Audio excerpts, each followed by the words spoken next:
Yeah, and on one hand, it's amazing that these kind of schools and people that want to be aware of it are stepping back and starting something new.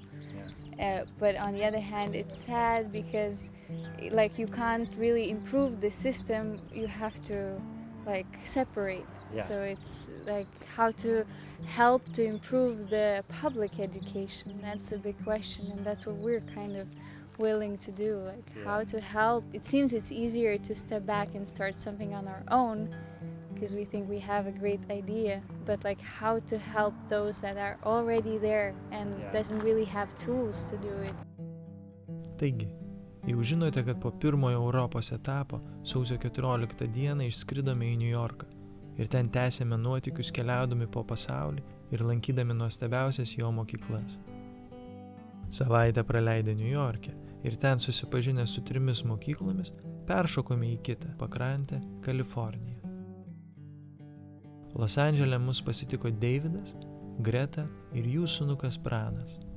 Keletą dienų praleidę gimtuosiuose Deivido namuose ir susipažinę su didžiulė jo šeima, keliamės gyventi kiek piečiau esantį San Clemente miestelį, kur Greta su Deividu ryžosi pusę metų kęsti saulėtą ir banguotą, plačia paplūdiminę pakrantę stūkstančią tarp geležinkelio bėgių ir banglentininkų. Stay here now near my window on the cross where we grew in the garden full of orange and swallows. Time passed so fast in the daytime, 'cause we do a lot important things. Afternoon we tried to seek the sun, to the mountain, to seek the river towards the ocean. Now he's gone, but it comes back with the sun. Other schools you have to sit in a class and do homework, but in this school you're allowed to be free and you could do what you want to do. Vasario 4 dieną susiruošėme į Elkovę mokyklą. Mus pasitiko mokyklos steigėjas Aleksi, kuris išėjo iš Stanfordo universiteto lektoriaus pareigų ir įsteigė Elkovę mokyklą. It's the very first person who said yes to us. Why did you say yes to this school? Because I wanted to try it. What do you like the most about the school? That it's just about freedom. And what is freedom? Being able to do what you want to do. Yeah. Not having to be stuck in a classroom.